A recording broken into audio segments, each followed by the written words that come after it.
خفا إنني معكما أسمع وأرى. سیدنا فاروق اعظم رضی اللہ، میں تفصیل سے بات کروں گا اگلے جمعے جناب فاروق اعظم کے احوال پر. حضرت عمر فاروق رضی اللہ تعالیٰ عنہ بدر کے میدان میں جب نکلے نا بدر میں، تو حضرت عمر سے حضور نے تجویز مانگی، فرمایا صف بندی کیسے کریں، کس طرح لڑنا ہے.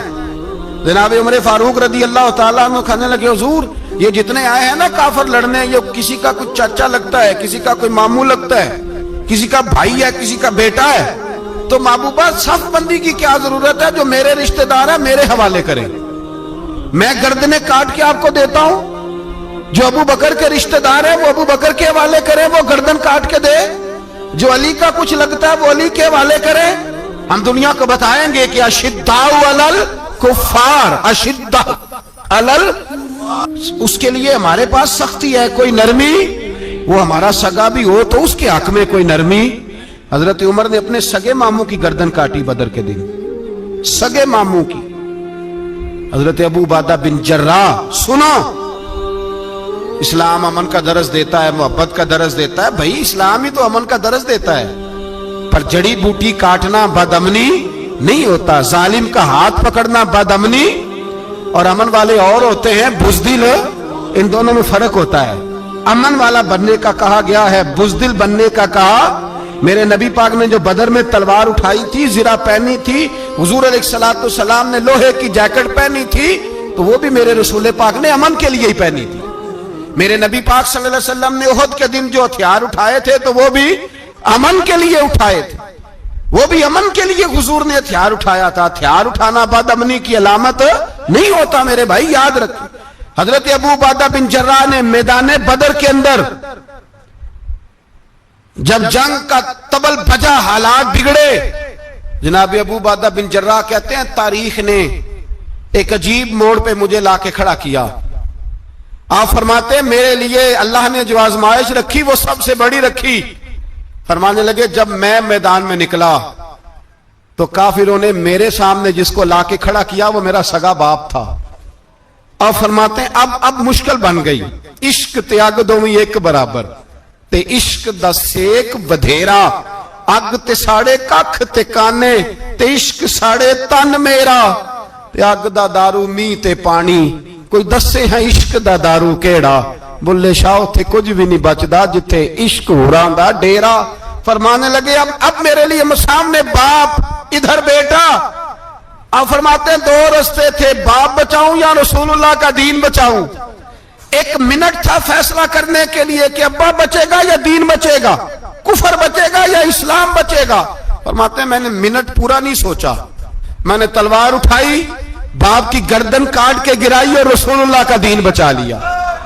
باپ کی گردن کٹ کے گری اور نبی پاک کا دین بچ گیا، بچا لیا رسول اللہ کا دین. حضرت عمر نے ماموں کو مارا. حضرت مصعب ابن عمیر کہتے ہیں تاریخ مجھے بھی لا کے کھڑا کرتی ہے بدر کے میدان میں، تو کفر کا لبادہ اوڑھ کے جب سامنے آیا تو وہ میرا سگا بھائی تھا. سگا بھائی. ہزاروں قومیں وجود میں آئیں دہر میں خشک و تر کے رشتے سے، پر ہم نے بنیاد دوستی رکھی یاد خیر البشر کے رشتے سے. سگا بھائی کفر کا نمائندہ بن کے سامنے کھڑا ہوا. مجھے اکٹھے کھیلنا بھی یاد تھا، مجھے ایک برتن میں روٹی کھانا بھی یاد تھا، ایک ماں سے لوریاں سننا بھی یاد تھا. فرماتے ہیں یہ سارا کچھ یاد تھا، پر اسلام کے حق میں دیا ہوا خطبہ جو محمد عربی نے دیا تھا وہ بھی مجھے یاد تھا. مجھے رسول اللہ کی بتائی ہوئی باتیں بھی، فرماتے ہیں میں سارا کچھ بھول گیا، پر مجھے اپنے رسول کا پڑھایا ہوا سبق نہیں بولا، وہ مجھے یاد رہا. میں نے پھر سگے بھائی کی گردن کاٹی اور میں نے وہ گردن کاٹ کے حضور کے پاس پیش کی، اور میں نے دنیا کو بتایا کہ ہمارے لیے اصل وہ ہے جو ہمارے رسول ہمیں حکم ارشاد فرماتے ہیں. یہ رشتے ہمارے لیے اصل. ہمارے حضرت ابو بکر صدیق میدان میں نکلے، بیٹا کافروں کی طرف سے لڑنے آیا ہے، سگا بیٹا. اور میرے مصطفیٰ کریم نے فرمایا اولاد بزدل کر دیتی آدمی کو، پر جب ایمان پختہ ہو تو پھر صحابہ نے اس بزدلی کی بھی پرواہ نہیں کی. سگا بیٹا کافر کی جانب سے آیا. حضرت ابو بکر صدیق نے تلوار سے حملہ کیا، بیٹے نے ڈھال آگے کی. جب صاحبزادے نے ڈھال آگے کی نا تو حضرت ابو بکر کی تلوار لوہے کی ڈھال سے ٹکرائی، تلوار گر گئی۔ اب حضرت ابو بکر نے ہتے ہو گئے، صاحبزادے نے اٹھائی تلوار، کہتا جب میں مارنے لگا تو خیال آیا گھر تو میرا اجڑے گا نا، باپ تو میرا ہی ہے نا۔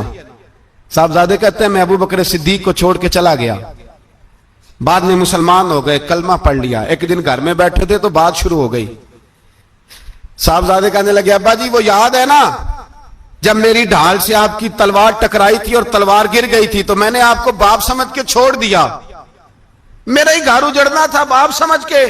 جناب صدیق اکبر رضی اللہ تعالیٰ عنہ صاحب ابن شام نے لکھا ہے کہ اپنی سرین پر 2 دفعہ ہاتھ مارا، 2 دفعہ، کہنے لگے بیٹے تو اس وقت کافر تھا، تو نے مجھے چھوڑ دیا، میں جب واپس پلٹا تھا نا اسی دن اسی لمحے تو میرے دل میں خیال تھا کہ بیٹے نے تو چھوڑ دیا ہے، لیکن اگر بیٹا یوں میری تلوار کے نیچے آتا میں بیٹا سمجھ کے معاف نہ کرتا، کفر کا نمائندہ سمجھ کے قتل کر دیتا۔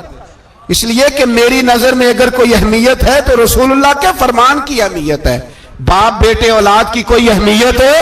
اشداء علی الکفار، کافر سے نفرت ہی نہیں ہوتی۔ حضرت عمر فاروق رضی اللہ، مجھے پلٹ پلٹ کے یاد آتے ہیں سیدنا فاروق اعظم، حضرت فاروق اعظم رضی اللہ تعالیٰ عنہ سے عیسائی بادشاہ نے کہا میں ملنا چاہتا ہوں، آپ فرمانے لگے ٹائم نہیں، جو تجھے ملنا ہے وہ مدینے کے غریبوں کو نہ ملوں گا، وہ رسول اللہ کے نوکروں کو نہیں ملوں گا، تجھے مل کے کیا کرنا ہے؟ میں انہیں ملوں گا جن کے لبوں پہ رسول اللہ کا درود جاری ہے، جو مصطفیٰ سے پیار کرتے ہیں، مجھے تجھ سے ملنے کی کوئی ضرورت ہے؟ ہمارے ہاں وہ نفرت نہیں کفر کے لیے جو مسلمان کے دل میں ہونی چاہیے۔ میرے رسول پاک سید عالم نور مجسم صلی اللہ علیہ وسلم نے جو لوگ تیار فرمائے، نیند تو نہیں آ رہی آپ حضرات کو؟ ایک وہ منظر تھا حضرت عمر نے جب اپنے سگے ماموں کو لتاڑا، جناب ابو عبیدہ بن جراح نے باپ کو قتل کیا، مصعب بن عمیر نے بھائی کو قتل کیا، ایک وہ منظر تھا۔ ایک وہ منظر تھا جب مسلمان مکے سے مدینے آئے، مدینہ طیبہ پہنچے تو مصطفیٰ کریم نے فرمایا یہ تمہارے بھائی ہیں، بس بات ختم ہو گئی، یہ تمہارے، بھائی اتنی سی بات ہے، یہ تمہارے، اس سے زیادہ نہیں، کوئی لمبا خطبہ نہیں نبی پاک نے دیا، فرمایا یہ تمہارے اپنے بھائیوں کی مدد کرو۔ حد ہو گئی مدد کرنے کی، بھائی کا بازو پکڑا، گھر لے گئے، کہنے لگے یہ 15 کلے میرے ہیں، 6 جو تمہیں پسند آتے ہیں رکھ لو، تمہارے ہو گئے۔ گھر کا سامان بستر رضائیاں تک نکال کے دروازے کے اندر رکھے، بھائی سے کہا یار جو تجھے اچھا لگتا ہے رکھ لے، آدھا تیرا آدھا میرا۔ یہاں تک ایک وہ موقع جب اشداء علی الکفار، ایک یہ موقع رحماء بینہم، صحابہ کرام علیہم رضوان میں سے کسی کے پاس 2 باغ تھے، ایک میں کھجوریں زیادہ پکی ایک میں کم پکی، جب وہ اپنے بھائی کو دینے لگا تو اس نے کہا تجھے رسول اللہ نے میرا بھائی بنایا ہے، تجھے وہ والا باغ دوں گا جس کی کھجوریں زیادہ پکی ہوئی ہیں، وہ والا باغ دوں گا، کھجوریں زیادہ پکی ہوئی۔ اور یار تاریخ عالم نے یہ نظارہ نہیں دیکھا کہ وہاں سے ایک شخص آیا غریب ہے رشتہ نہیں ملتا، یہاں ایک شخص نے کیا کیا، اس کو اپنے خاندان سے اپنے گھر سے رشتہ بھی دیا، کہا بھائی ہے اس کو یہاں بسانا ہے، رکھنا ہے، لانا ہے۔ کوئی تہذیب کا ٹکراؤ نہیں ہوا، کوئی ان لوگوں کے آپس میں جھگڑے نہیں ہوئے، کوئی نہیں کہا کہ یہ مہاجر ہے یہ انصار ہے، کوئی کسی جگہ نہیں کہا تمہارا کھانا پینا رہنا سہنا الگ ہے، کوئی کسی جگہ بحث نہیں ہوئی، آدھا بانٹ کے دیا۔ اور پھر بھائی چارے کا حال یہ تھا کہ تبوک کے بعد جب بڑا مال آیا نا مسلمانوں کے پاس، ڈھیر لگ گئے، بیرین سے مال آیا تو ڈھیروں لگ گئے، تو رسول پاک صلی اللہ علیہ وسلم نے انصار مدینہ کو بلایا، مدینے والوں کو، فرمایا تم نے بڑا احسار کیا تھا اپنے بھائیوں پر، تم نے اپنی آدھی آدھی جائیدادیں دے دی تھی، تم نے رحماء بینہم کا پورا مظاہرہ عملاً کر کے دکھایا تھا، اب مال آ گیا ہے، 2 آپشن میں تمہیں دیتا ہوں، 2 قسم کی ترجیحات، ایک چیز قبول کر لو۔ کہا یا رسول اللہ صلی اللہ علیہ وسلم حکم فرمائیے۔ فرمایا یہاں تو جو مال تم نے اپنے مہاجر بھائیوں کو دیا ہے وہ واپس لے لو، وہ تم واپس لے لو، اور یہ جو مال آیا یہ میں ان میں بانٹ دیتا ہوں، یا اس طرح کرو کہ میں یہ مال تمہارے درمیان آپس میں آدھا آدھا بانٹ دیتا ہوں، یا تمہیں کچھ فیصد زیادہ دے دیتے ہیں انہیں کم دے دیتے ہیں۔ بات ہو رہی تھی، انصار چپ تھے، حضور نے فرمایا بولتے کیوں نہیں؟ پتہ محبوب کو بھی ہے کہ یہ بولیں گے تو مجھے بھی ٹھنڈ پڑے گی اور قیامت تک ساری امت کو سکون ملے گا، فرمایا بولو. تو انصار مدینہ بولے تو رو کے بولے, کہا محبوبہ ہم نے مال کیا کرنا ہے, ہمارے پاس رسول پاک جو موجود ہے. یا رسول اللہ ہم نے کیا کرنا ہے مال کا, حضور جو اب آیا یہ بھی سارا انہیں دے دیں, جو ہم نے دیا تھا انہیں وہ بھی ان کے پاس رہنے دیں, اور یا رسول اللہ جو بعد میں آئے وہ بھی انہیں دے دیں. ہماری شرط یہ ہے کہ ہمارے درمیان اللہ کے رسول موجود رہنے چاہیے, محبوب ہمارے درمیان رہیں, مال و دولت کی ہمیں ضرورت ہے. یہ رحماء بینہم میں آپس میں بانٹ کے ہر چیز اپنے بھائیوں کو دے دی. حضرت عمر عیسائی بادشاہ ٹائم مانگتا تو کہتا ہے کوئی ٹائم نہیں, چل دوڑ جا. ملک شام جاتے ہیں, جب فتح ہوتے ہیں حضرت سعد بن ابی وقاص بلاتے ہیں, شام جاتے ہیں تو حضرت عمر کہتے ہیں شام آئے ہیں یار, سب سے پہلا کام یہ کر بلال کا تو پتہ کر. یہاں سنا ہے بلال حبشی کا مکان بھی کہیں نیڑے نیڑے ہے, پتہ تو کر.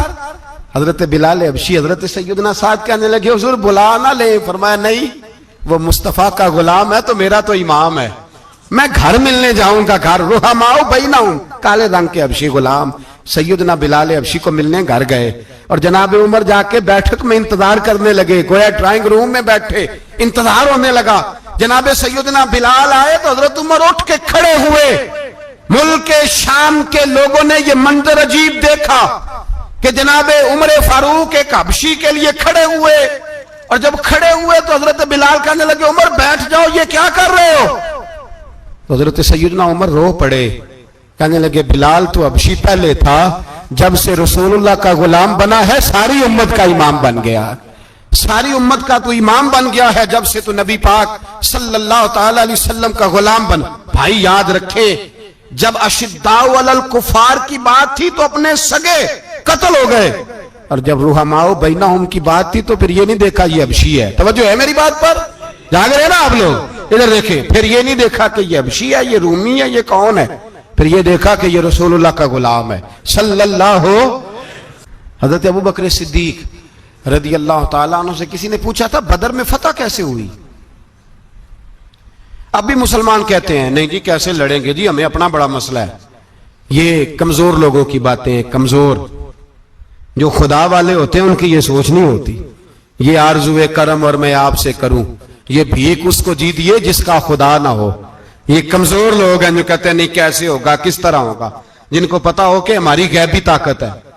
ہماری حضرت ابوبکر صدیق رضی اللہ تعالیٰ پوچھا جناب بدر میں کیسے جیت گئے, تلواریں زیادہ تھی, نیزے زیادہ تھے, یا آپ کو جاسوسی زیادہ تھی, پتہ زیادہ تھا کہ یوں قابو آئیں گے کافر. تو ابوبکر صدیق فرمانے لگے نہ نیزوں سے جیتے نہ تلواروں سے جیتے, ہم جو بدر میں جیتے ہیں تو مصطفیٰ کی نمازوں سے جیتے ہیں. ہمیں جو بدر میں کامیابی ملی تو رسول اللہ کی دعاؤں کی برکت سے ملی. فرمانے لگے کافر ساری رات شرابیں پیتے رہے, ساری رات وہ ناچ گانے میں مصروف رہے, اور میں حضور کے خیمے میں موجود تھا, نبی پاک ساری رات نماز پڑھتے رہے, ساری رات حضور نماز پڑھتے رہے, ساری رات اللہ سے دعا کرتے رہے. فرمایا صبح جو کامیابی ملی تو یہ مصطفیٰ کی نمازوں کی برکت سے ملی. ایک بزرگ کی میں بات سن رہا تھا, وہ کہہ رہے تھے اب نمازیں عبادتیں ریاضتیں بعد میں کرنا, پہلے جہاد کرو. کہہ رہے تھے اب نکل کر خانقاہوں سے ادا کر رسم شبیری, عبادتیں ریاضتیں تلاوتیں درود بعد میں ہوگا, پہلے جہاد. تو میں نے کہا صاحب عبادتیں تلاوتیں درود ہو کہاں رہا ہے, پہلے وہ جگہ تو بتائیں. خانقاہوں پہ تو عرس ہو رہا ہے, سال کے بعد ڈھول لگ رہا ہے. وہ جو زمانہ تھا نا کہ خانقاہ شریف پہ شام تک قرآن مجید ختم ہوگا, فجر کے بعد 50,000 درود پڑھا جائے گا, وہاں لوگ آئے ہیں تو وہاں ذکر کرتے کرتے لوگ اس قدر مست ہوئے کہ انہیں ہوش ہی نہیں کہاں کہ کہاں گئے. وہ تو دور ختم ہو گیا. اب کہاں ہے خانقاہ میں, اب تو نظر نیاز رہ گئی, ختم شریف رہ گیا, عرس پاک رہ گیا, باقی تو معاملہ ختم ہے. وہ کہاں گیا معاملہ سارا. بھائی دعائیں التجائیں. شہاب الدین غوری سے پوچھا جناب فتح کیسے ہوئی, کہنے لگے خواجہ معین الدین اجمیری کی دعاؤں کی برکت سے. فرماتے ہیں بابا دعا مانگتا تھا, ہم جہاد کرتے تھے, اللہ کامیابی دے دیتا تھا. بھائی وہ عبادت, وہ ریاضت, وہ مسلمان جو رات کو اپنے رب کو منا لیا کرتا تھا, وہ اپنی عبادت کے زور پر اللہ تبارک و تعالیٰ کی بارگاہ میں آہو زاری. حضور نے فرمایا الدعاء صلاح المومن, دعا مومن کا ہتھیار ہے. دعا مومن کا, بول کے بتانا ہے, دعا مومن کا.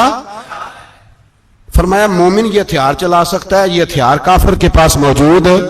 حضرت زید بن حارثہ رضی اللہ تعالیٰ عنہ کو نہ پکڑ کے کچھ کافر ان کو پکڑ کے لے گئے تو ایک درخت کے ساتھ باندھ لیا، کہنے لگے تمہیں قتل کریں گے، حضور کے صحابی ہیں رضی اللہ تعالیٰ۔ جب کافر آپ کو قتل کرنے لگا نا تو انہوں نے درخت کے ساتھ اچھی طریقے سے ٹانگیں باندھ لی، ہاتھ باندھ لیے، گردن باندھ لی، کہنے لگا بلا اپنے رب کو۔ تو حضرت زید رضی اللہ تعالیٰ عنہ فرمانے لگے میں تو شہید ہونے کو تیار تھا، لیکن تو نے آزمانے کا پروگرام بنایا تو ٹھیک ہے، میں پھر بلانے لگا ہوں اپنے رب کی مدد کو، اے اللہ مدد فرما۔ اس نے اتنی دیر میں تلوار نیام سے نکال لی، اے اللہ مدد فرما۔ اس نے جب تک دونوں ہاتھوں میں تلوار سونت لی، اے اللہ مدد فرما۔ جب تیسری بار آپ نے یہ کہا تو اس نے تلوار اٹھائی، کہا اللہ مدد فرما۔ حضرت زید رضی اللہ تعالیٰ عنہ کہتے ہیں جب چوتھی بار میری زبان سے لفظ نکلے، کافر کے ہاتھ میں تلوار تھی پر گردن بھی اس کی کٹ کے نیچے گر گئی، کہ گردن کٹ کے اسی وقت نیچے گری۔ مجھے کسی نے کھولا، نہ مارنے والا نظر آیا، نہ گردن کاٹنے والا نظر آیا، نہ مجھے کھولنے والا۔ تو میں نے کہا آنے والے تو بتا تو سوئی تو کون ہے؟ تو کہنے لگے میں جبریل امین ہوں، میں جبریل امین ہوں، میں جبریل، مجھے دشمنوں نہ چھیڑو، میرا ہے کوئی جہاں میں، مجھے دشمنوں نہ چھیڑو، میرا ہے کوئی جہاں میں ابھی پکار لوں گا، نہیں دور ہے مدینہ۔ کہا جب تو نے، حضرت جبریل کہنے لگے جب تو نے پہلی دفعہ کہا نا اللہ مدد فرما تو میں سدرۃ المنتہا پہ تھا، مجھے حکم ہوا جبریل دیر نہ کرنا۔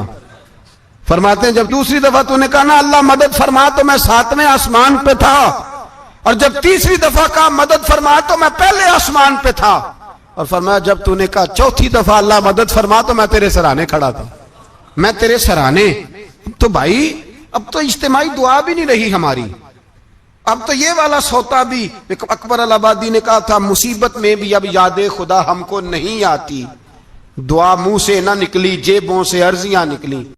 حضرت عمر فاروق اللہ اکبر، حضرت عمر جیسا بندہ 24 لاکھ مربع میل کا حکمران، اور شاہ روم کو خط لکھ کے کہتا ہے میں منت نہیں کرتا میں حکم دیتا ہوں۔ اتنا تگڑا بندہ۔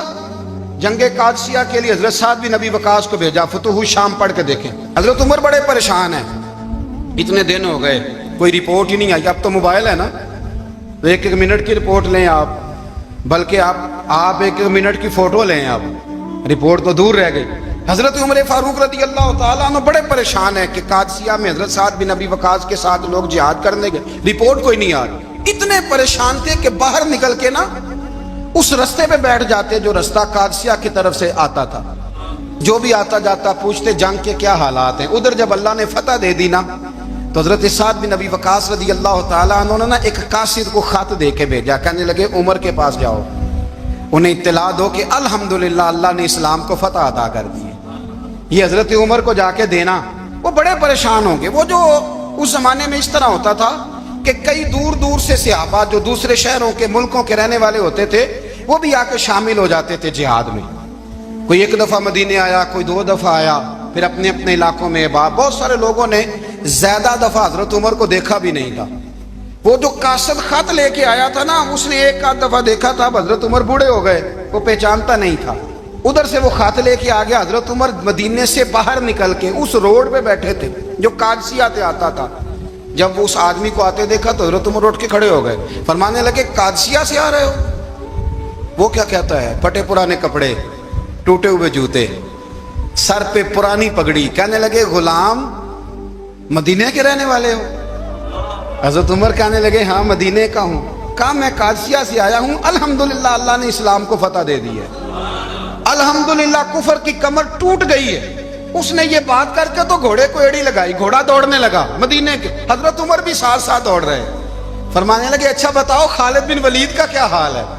تھوڑا آگے جا کے فرمانے لگے اسامہ بن زید کیسے ہے؟ وہ کہتے ہیں ٹھیک ہے۔ پھر اس نے اور گھوڑا، عمر ساتھ ساتھ دوڑ رہے ہیں، ساتھ ساتھ 24 لاکھ مربع میل کا حکمران، ایک جوتا پیر سے نکل گیا، عمر دوڑ رہے ہیں۔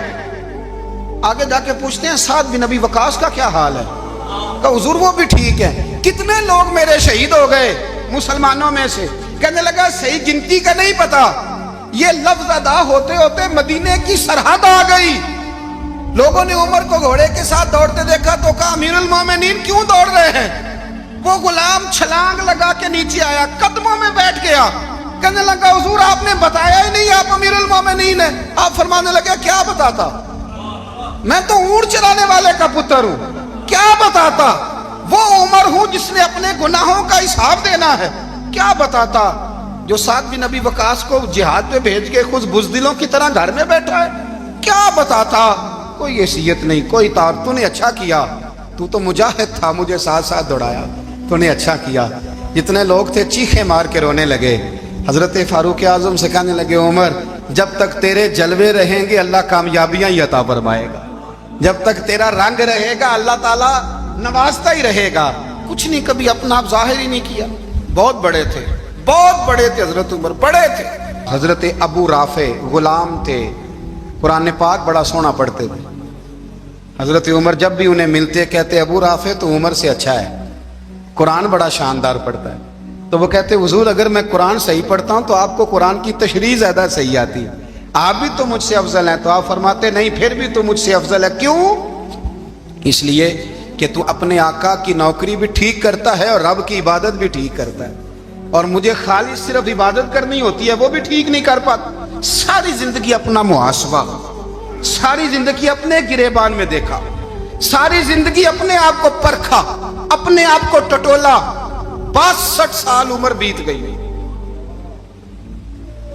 حضرت حذیفہ بن یمان ایک صحابی تھے, میرے نبی کریم علیہ السلام نا ان سے راز کی باتیں کرتے تھے. ہر بندے کا ہاضمہ ٹھیک نہیں ہوتا, سب سے راز کی بات نہیں کرنی چاہیے. حضرت حذیفہ بن یمان کہتے ہیں حضور راز کی باتیں بتاتے. مدینہ منورہ میں جو منافقین تھے ان کی لسٹ بھی نبی پاک نے حضرت حذیفہ بن یمان کو دی تھی. جب کوئی مشکوک آدمی مر جاتا نا تو صحابہ کہتے ہیں ہم دیکھتے اگر حضرت حذیفہ نے جنازہ پڑھا ہے تو ہم بھی جنازہ پڑھ لیتے. نبی پاک نے بھی کچھ جنازے نہیں پڑھے. ترمذی میں ہے, فرمایا عثمان سے جو بغض رکھے اس کا جنازہ نہیں پڑھیں گے. حضرت حذیفہ بن یمان اگر جنازہ پڑھتے تو لوگ پڑھتے, وہ نہ پڑھتے تو لوگ جنازہ نہ پڑھتے. حضرت حذیفہ بن یمان کہتے ہیں جناب عمر فاروق کی خلافت کے آخری ایام تھے, کچھ دنوں کے بعد وہ شہید ہو گئے. فرماتے آدھی رات کا وقت تھا, میں گھر میں سویا تھا بڑا بے فکر, اچانک میرے دروازے پہ دستک ہوئی, میں گھبرا کے اٹھا. اتنی رات کو کون آیا؟ کہتے ہیں قربان جاؤں, دروازے پہ گیا تو امیر المومنین فاروق اعظم دروازے پہ. میں نے کہا عمر کوئی حکم تھا تو مجھے بلا لیتے. کہنے لگے میں نا امیر بن کے نہیں آیا, تیرا ویر بن کے آیا ہوں. امیر المومنین کی حیثیت سے سرکاری کام سے بلاتا تو وہاں بلاتا, مجھے ایک ذاتی کام پڑ گیا. کہتے ہیں میں نے عمر کو گھر کی اندر بلا کے چارپائی پہ بٹھایا. میں نے کہا حضور میں غریب آدمی, میں کیا آپ کے کام آ سکتا ہوں؟ تو کہتے ہیں انہوں نے نا مجھے ساتھ بٹھا لیا, پھر میرا ہاتھ پکڑ لیا. کہنے لگے تو عمر کو جانتا ہے؟ عمر جھوٹ نہیں بولتا. تو جانتا ہے عمر وعدوں کا پکا ہے؟ کہا حضور جانتا ہوں. کہا میں اس وقت آیا ہوں جب دیکھ بھی کوئی نہیں رہا. حضرت حذیفہ بن یمان کہتے ہیں پریشان ہو گیا, حضور پہلیاں نہ بجھوائیں, مہربانی کر بتائیں کدھر آئے ہیں. حضرت عمر فاروق فرمانے لگے 62 سال کا ہو گیا ہوں, 63 میں چل رہا ہے, داڑھی سفید ہو گئی ہے, پھل پک گیا, اٹھ فریدہ ستیا, داڑھی آ گئی پور, اگا نیڑے آ گئی, پیچھا رہ گئی دور. اب نا اب قبر اشر کا معاملہ صاف نظر آنے لگا ہے. کہا حضور مجھ سے کیا چاہتے ہیں؟ حضرت عمر رو پڑے, کہنے لگے آج میں عشاء کے بعد نکلا ہوں تو نبی پاک کے صحابہ مجھے نیک کہہ رہے تھے, پھر میں نے بچوں کی ماں سے اور بچوں سے بھی پوچھا ہے, وہ بھی مجھ سے راضی ہیں. پر حذیفہ تیرے ساتھ نبی پاک راز کی باتیں کرتے تھے, سچ بتا کہیں عمر کا نام منافقوں میں شامل تو نہیں؟ سچ بتا ان منافقین میں تو شامل نہیں, کہیں اوپر اوپر سے تو نہیں سارا کچھ؟ حضرت حذیفہ بن یمان کہتے ہیں میں باپ کے مرنے پہ اتنا نہیں رویا جتنا عمر کے سوال پہ رویا. میں قدموں میں بیٹھ گیا, میں نے کہا نہیں عمر یہ تو میں نے نہیں سنا, لیکن یہ میں نے نبی پاک سے ضرور سنا ہے کہ میرے بعد اگر کوئی نبی ہوتا تو عمر ابن خطاب ہوتا. یہ میں نے اپنے کانوں سے سنا ہے کہ عمر جس گلی سے گزرے شیطان راستہ بدل جاتا ہے. یہ میں نے اپنے کانوں سے سنا ہے کہ 950 سال حضرت جبریل جناب عمر کی شان بیان کریں تو پھر بھی بیان نہیں ہو سکتا. یہ میں نے ضرور سنا. دوستو ساری زندگی حضرت عمر نے اگر دوسروں کا محاسبہ کیا تو اپنا اور اپنے بچوں کا بھی کڑا خیال رکھا. اپنی ذات پر بڑی توجہ دی. جو لوگ اپنا بھول جاتے ہیں نا, ہمیں اپنی صحت کا بڑا خیال ہے لیکن اپنی روحانی زندگی کا کوئی خیال نہیں ہے. حضرت عمر فاروق رضی اللہ تعالیٰ عنہ نا باہر والوں کا بھی بڑا سخت حساب کرتے تھے. بڑا ایک گورنر صاحب نے لباس بڑا شاندار پہننا شروع کر دیا تھا تو حضرت عمر نے اتروا کے نا تو انہیں ٹاٹ کا لباس پہنا کے تو اونٹ چرانے کی ڈیوٹی دے دی تھی. اتنا سخت احتساب کرتے. کسائی کی دکان پر بھی 1-2 گھنٹے کھڑے ہوتے تھے. جو آدمی مسلسل 2 دن گوشت خریدتا تھا نا, فرماتے تھے اس کا ٹیکس بڑھا دو, لوگوں کو دال نہیں مل رہی اور یہ روز گوشت کھاتا ہے. حضرت فاروق اعظم اس کو جزیہ کہا جاتا تھا یا کچھ اور معاملات ہوتے تھے بڑھا دیتے تھے.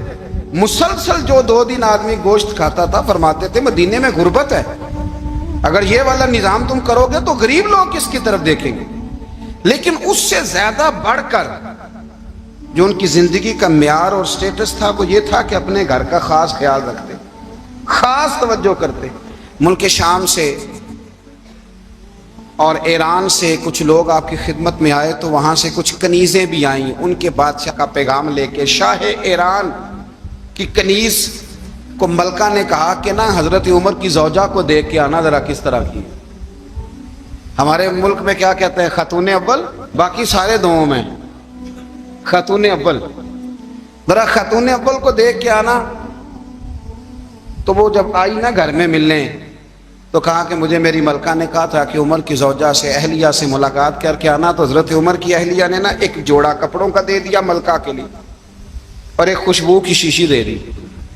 اب جب وہ تحفے وہاں گئے تو اس ملکہ نے نا کچھ سونے کا سامان بھیجا, کچھ زیورات بھیجے, کچھ تحائف بھیجے. جب حضرت عمر کے گھر آئے نا وہ خادم لے کے آیا, اس نے کہا جی آپ کی اہلیہ نے تحفے بھیجے تھے. تو جواب میں شاہ ایران کی بیوی نے یہاں جس ملک کا وہ سفیر تھا انہوں نے بھی یہ بھیجے. تو حضرت عمر فاروق نا وہ تحفے لے کے گھر گئے تو جا کے کہنے لگے اپنی اہلیہ سے یہ تو کب سے تحفے تحائف بھیجنے لگ گئی ہے, یہ کب سے نظام شروع ہو گیا؟ تو کہ حضور تحفہ دینا لینا تو ٹھیک ہے, سنت ہے, محبت بڑھتی ہے, تو یہ کوئی قباحت نہیں, اور میں نے اپنی ذاتی استعمال کے لیے جو چیزیں رکھی تھی وہ میں نے دی ہیں.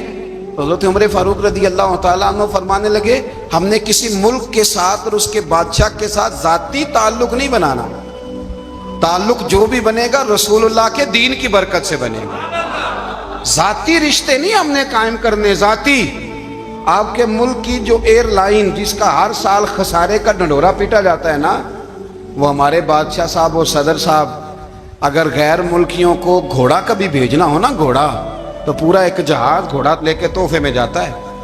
پورا جہاز غریب قوم کا یہ سرمایہ, اور قوم بڑی بادشاہ ہے, لائنوں میں لگ کے ووٹ دیتی ہے. 2 کام ہمیشہ لائن میں لگ کے کرنے, ایک بل لائن میں لگ کے جمع کرانا ہے اور ایک ووٹ لائن میں لگ کے, تاکہ پھر پورے 5 سال لائن میں ہی لگے رہیں. مرضی سے آپ ووٹ دینا پر جو بات درست ہے اس کو سنو. حضرت عمر فاروق رضی اللہ تعالیٰ عنہ نے اپنی اہلیہ سے پوچھا کتنے کا تھا وہ تیرا جوڑا اور خوشبو کی شیشی؟ انہوں نے کہا 3 دینار کی. فرمایا یہ 3 دینار تیرے اور باقی جو تحفے آئے ہیں وہ تو خود کہہ, کیونکہ اس نے تیرے نام بھیجے ہیں. تو کہہ کہ میں مال غنیمت میں دیتی ہوں, تو کہہ میں مسلمانوں کو کہہ. تو زوجہ ہنس پڑی, کہنے لگی میں نہ بھی کہوں تو مجھے کہنا تو پڑے گا ہی, کہنا تو میں نے ہے ہی, کیونکہ سامنے عمر فاروق ہیں, لہذا فرمایا کہہ دیتی ہوں میں نے دیا خزانے کو. حضرت عمر نے جمع کرا لیا. میں یہ کیا بات ہے, میرے گھر والے جو مرضی کریں, ان کا معیار زندگی جس طرح کا مرضی ہو. اور حضرت عمر ایک جملہ کہا کرتے تھے, اللہ کرے کہ یہ باتیں اس دور حاضر میں ہماری سمجھ میں آئیں. حضرت عمر فاروق رضی اللہ تعالیٰ عنہ اپنے بچوں کو فرمایا کرتے تھے کہ بہت آدمی کو بھوک لگی ہو نا, اور پھر اس کی پسند کا کھانا پکا ہو, جتنے شوق سے وہ اس کھانے کو دیکھتا ہے نا, فرمایا اس طرح پوری قوم اپنے بادشاہوں کے خاندان کو دیکھتی ہے. اس تیزی کے ساتھ دیکھتے ہیں کہ ان کے گھر میں کیا ہو رہا, ان کا معیار زندگی کیا ہے, ان کا سٹیٹس کیا ہے. آپ کے بچے دونوں کاروبار کے لیے مصر گئے, ایک بہت بڑا قافلہ گیا مدینے سے مصر تجارت کے لیے. تو یہ گئے تجارت کے لیے تو حضرت عبداللہ ابن عمر، حضرت عبیداللہ ابن عمر، حضرت عمر کے دونوں بیٹے گئے. جناب عمر فاروق کے بچے جب وہاں پہنچے تو مصر کے گورنر نے نا لوگوں کو تعارف کرایا کہ یہ عمر فاروق کے بیٹے ہیں. ایک چھوٹی سی بات کر دوں، یہ چودھری کے بیٹے کو کون بتاتا ہے کہ تو چودھری کا بیٹا ہے؟ باہر والے بتاتے ہیں، گھر والے. اور سیٹھ صاحب کے بیٹے کو کون بتاتا ہے کہ تو سیٹھ صاحب کا بیٹا ہے؟ اور مالک کو کون بتاتا ہے کہ تو مالک کا بیٹا ہے اور یہ کرایہ دار ہے؟ یہ کون بتاتا ہے؟ یہ سوچ ہم دیتے ہیں بچوں. چودھری اور کمی کی سوچ، امیر اور غریب کی سوچ، مالک اور کرایہ دار کی سوچ، گھر کے مالک کی اور کام کرنے والے کی سوچ، یہ ہم دیتے ہیں. یاد رکھنا، یہ ہم دیتے ہیں، یہ ہمارا مزاج ہے. یہ باہر سے نہیں آتی. تو کوئی شہزادہ ہے، تو سیٹھ ہے، تو نواب ہے، یہ سوچ باہر سے نہیں آتی. یہ اماں سوچ دیتی ہے، اماں. یہ ابا سوچ دیتا ہے. اور پھر جب تباہی اترتی ہے تو اس کے ذمہ دار بھی باہر والے نہیں ہوتے، گھر والے ہوتے ہیں. گھر والے. ہمارے بچوں کی طبیعتوں پر زیادہ نقش باہر والوں کا نہیں ہوتا، گھر والوں کا ہوتا ہے. یاد رکھیے گا. حضرت عمر فاروق رضی اللہ، بچے ہیں، شہزادے ہیں، وہ کاروبار کرنے گئے اور وہاں بتایا گورنر صاحب نے کہ یہ فاروق اعظم کے بچے، امیر المومنین کے. لوگوں نے ان سے زیادہ مال خریدا، تجارت میں زیادہ نفع ہوا. ظاہر ہے کہ وہ آپ کے جو اللہ خیر کرے حکمران ہیں، ان کے کاروبار کتنے ملکوں میں ہیں، کس بنیاد پر ہیں؟ وہ صرف اس بنیاد پر کہ وہ حکمران رہے، ان کے لیے آسان تھا بڑے لوگوں سے تعلقات بنانا. حضرت عمر فاروق رضی اللہ تعالیٰ عنہ کے بچے ڈھیروں مال کما کے جب واپس آئے نا تو حضرت عمر سے آ کے بچوں نے بطور محبت کا، ابا جی اللہ نے بڑا ہی فضل کیا ہے، بڑا مال کمایا الحمدللہ، یہ دیکھیں کتنا نوازا ہے. تو حضرت عمر کہنے لگے سارے قافلے نے اتنا ہی کمایا ہے؟ سارے قافلے نے اتنا ہی کمایا ہے؟ کہ حضور نہیں، سارے قافلے نے اتنا نہیں کمایا، سب کو اتنا نہیں ملا. وہ تو وہاں گورنر صاحب نے لوگوں کو تعارف کرایا تھا کہ یہ عمر کے بچے ہیں، تو لوگوں نے پھر ہم سے بڑا ہی خریدا. تو حضرت عمر فرمانے لگے ٹھیک ہو گیا، میں بات سمجھ گیا. اس طرح کرو، جو تمہاری اصل زر تھی نا، جو راز تھی، وہ رکھ لو اور باقی سارا مال مال خزانہ میں جمع کرا دو.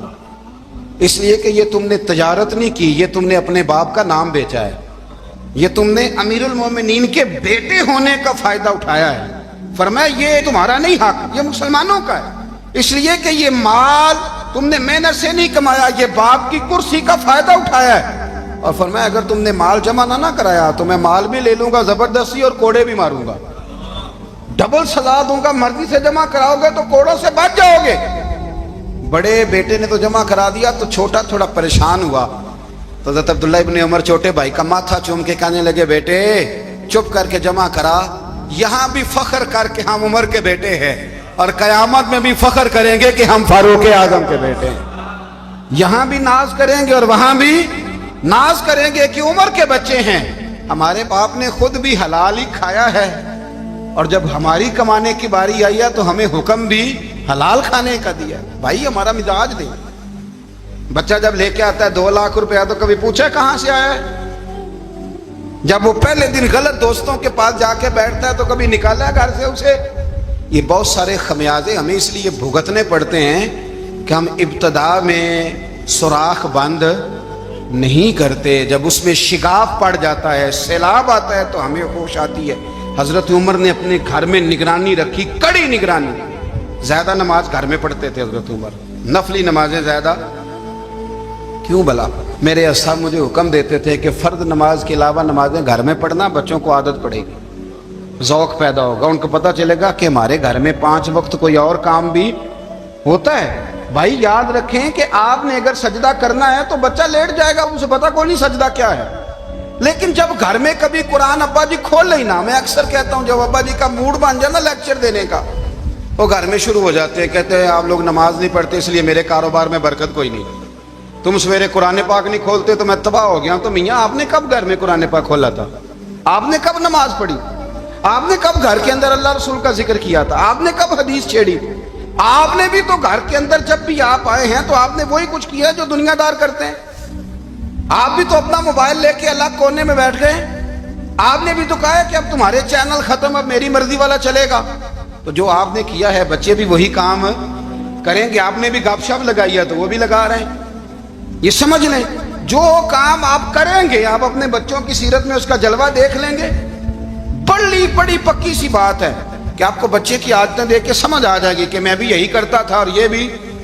حضرت عمر فاروق رضی اللہ تعالیٰ عنہ وصال فرما گئے تو آپ کے وصال کے بعد حضرت عثمان غنی رضی اللہ تعالیٰ عنہ نے آپ کی ایک بیوہ سے نکاح کیا. حضرت عمر کی ایک بیوہ سے جب وہ آپ کے نکاح میں آئی تو کہنے لگی حضرت عثمان غنی سے کہ حضور نہ تو میں خوبصورت ہوں اور نہ میں جوان ہوں، نہ آپ کی کوئی خدمت کر سکتی ہوں، میرے ساتھ نکاح کرنا سمجھ میں نہیں آیا. کیا شاندار جواب دیا حضرت عثمان غنی نے، کیا خوبصورت جواب دیا. فرمانے لگے میں نے اس لیے نکاح نہیں کیا کہ مجھے تمہارے حسن سے دلچسپی تھی یا تمہاری خدمت کی ضرورت تھی، میں نے تو اس لیے نکاح کیا ہے کہ مجھے بتاؤ عمر فاروق گھر کے اندر اپنے رب کی عبادت کس طرح کرتے تھے، وہ قرآن پاک کس طرح پڑھتے تھے، وہ رویا کیسے کرتے تھے، استغفار کا طریقہ کیا، کس وقت کس انداز میں وہ اپنے رب کو یاد کرتے تھے. اس لیے کہ عمر کئی دفعہ گھر سے آتا تھا تو میں اس کے چہرے پر نور دیکھا کرتا تھا، میں روشنی دیکھتا تھا، ایک معیار دیکھتا تھا. نکاح اس لیے کیا ہے کہ مجھے عمر کی جو گھر کے اندر کی عبادت ہے اس سے آگاہ کرو، تاکہ عثمان غنی بھی چاہتے ہیں اس طرح کے عمل کرو جس طرح کہ عمر فاروق کر کے گئے ہیں. بھائی جب تک ہم اپنے گھر میں وہ توجہ نہیں دیں گے، وہ مزاج دیکھیں نا، ہمارے گھروں میں جب نقشہ پاس ہوتا ہے تو ٹی وی لان بھی اس میں ہوتا ہے، ڈرائنگ روم بھی ہوتا ہے، نماز کی جگہ بھی ہوتی ہے نقشے میں.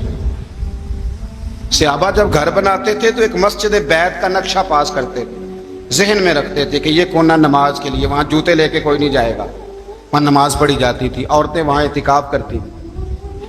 ٹی وی لان تو آ گیا ہے اور گھر کے اندر ٹی وی رکھنے کے لیے تو ایک کمرہ الگ سے بنا دیا گیا ہے، اور اب جو نئے نقشے پاس ہو رہے ہیں اس کے اندر گھروں کے اندر جگہ بنائی گئی ہے جہاں کمپیوٹر رکھے جائیں گے اور بچوں کے لیے وائرنگ ہوگی نیچے تاکہ انہیں کوئی مشکل درپیش نہ ہو.